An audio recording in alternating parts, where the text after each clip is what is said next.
What is more important, I think, is try to manage the gas and try to turn with the gas and have that feeling with the gas.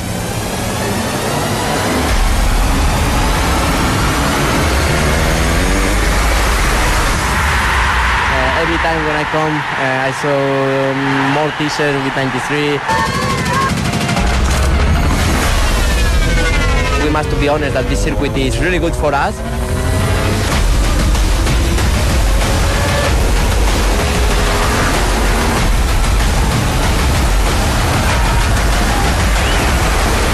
Marquez wins his 6th consecutive race here at the Saxon Ring.